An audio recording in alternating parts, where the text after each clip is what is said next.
Tinuturing ng mga suspect sa missing Sabongeros case sina Atong Ang at Gretchen Barreto. Ayon sa Department of Justice, makipag-ugnayan daw ang kampo ni Barreto kapag handa na sila. Nanindigan naman si Ang na wala siyang kinalaman sa pagkawala ng mga Sabongero. Handa raw siya makipagtulungan sa mga otoridad para sa investigasyon. May unang balita si Emil Sumangil. Wala kami kinalaman lahat dyan. Malalaman nyo rin na totoo.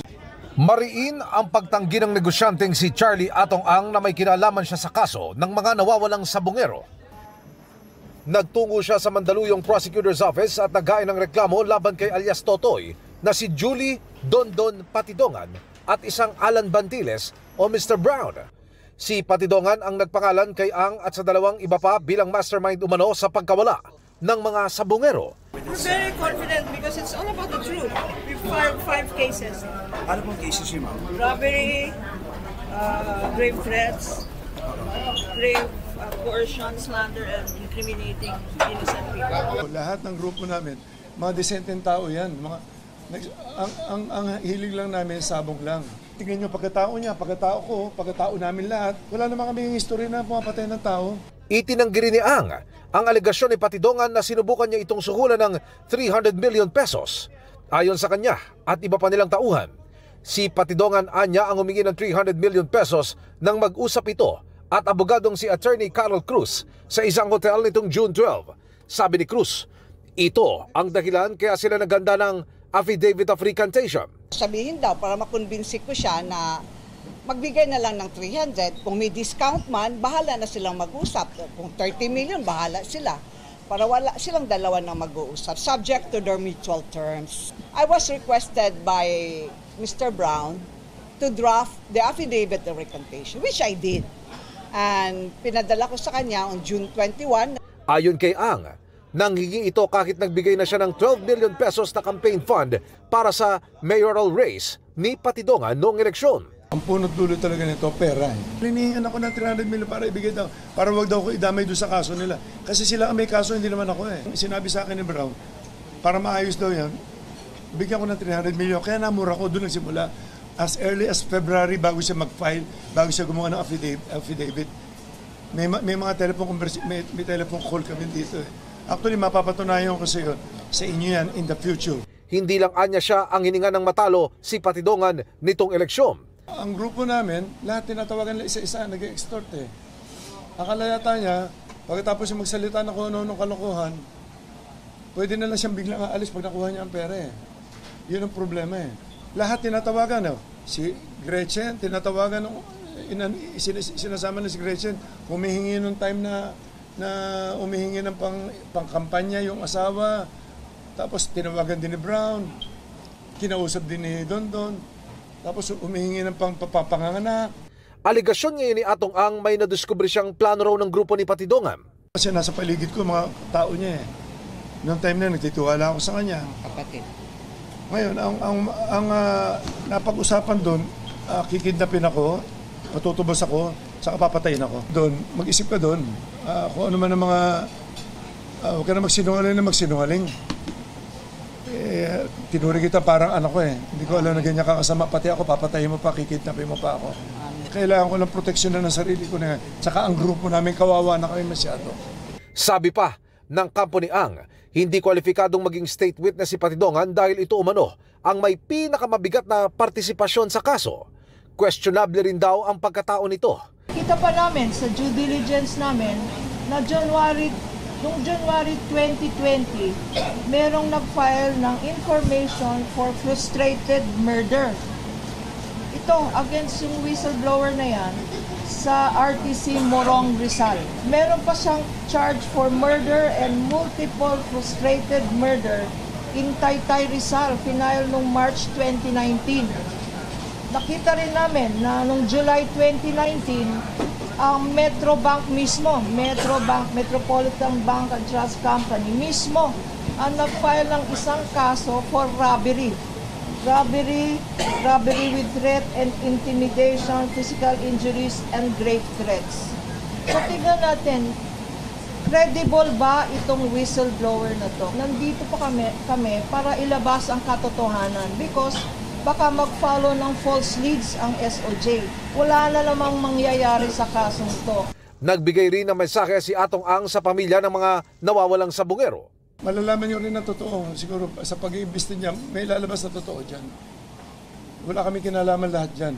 Kapareho, uulitin ko, sinasabi ko, lahat ng grupo namin, mga desenteng tao yan. Ang hilig lang namin, sabong lang. Sinusubukan pa naming makuha ang pahayag ni Bantiles. Si Patidongan naman, nanindigang hindi siya ang lumapit kundi siya raw ang nilapitan ng kampo ni Ang para papirmahin ng affidavit of recantation. Parang binaliktad niya ang lahat na sinabihan ako doon, tanggapin mo na yan, bawiin mo lahat ng sinasabi mo at mag-abroad ka na lang. Yun ang pagkasabi sa akin. Okay, so hindi ko nanghingi? Hindi ako nanghingi. Itinanggi rin niya ang alegasyong nagplano siyang dukutin si Ang. Kabaliktaran lahat ng sinabi niya. Ako mangidnap sa kanya, sino ba naman ako? Si Mr. Atong Ang, mag-isip kayo, kikidnapin ko na halos lahat nandun na sa kanya. Wala rin anyang batayan ang mga inungkat na mga kasong isinampa sa kanya. Alam naman ng Panginoon yan. Kung mayroon man yan, dapat noon pa, di ba? Pinagbintangan lang ako niyan, yung sinasabi niyang murder. Pinapapatay niya yung isang tao doon na nanggugulo. So sa totoo niyan, pinansahan pa nga niya ako noon. Pinaglaban ng attorney niya. Kaugnay naman ang umunay pagkakasangkot niya sa robbery sa isang bangko. Dahil galit sa akin, dahil hindi na siya pinagkatiwalaan ni Mr. Atong Ang. Nilagay ni ang mukha ko niyan. Absuelto na yan ang attorney ko nga dyan, si attorney Caroline Cruz, yung katabi niya.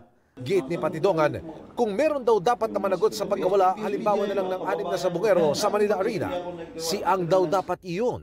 Sa Manila Arena, nandun siya. Nandun siya sa baba. Nandun, nagsasabong yung time na yon. So, ikaw may-ari ng sabungan.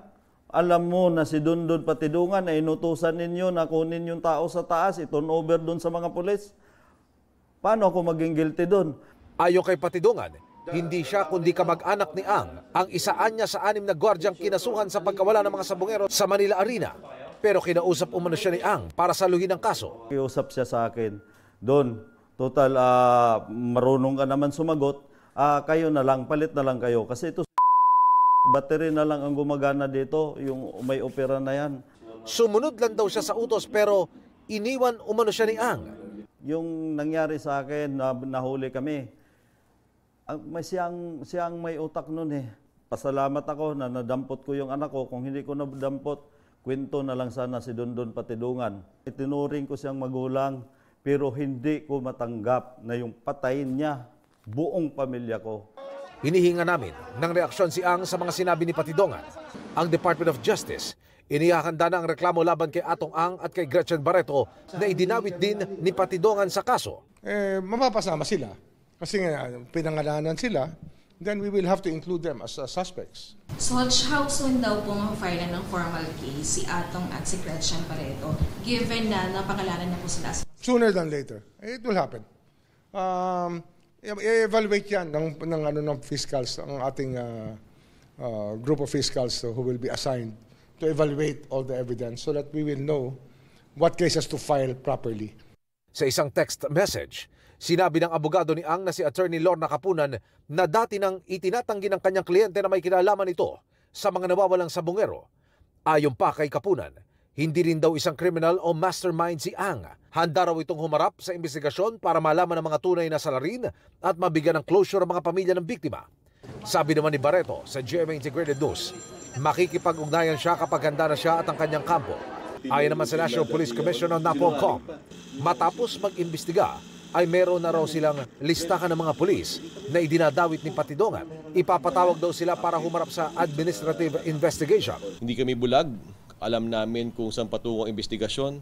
Targeted ang aming investigation. Pag sinabi niyo targeted, may mga pangalan na kayo?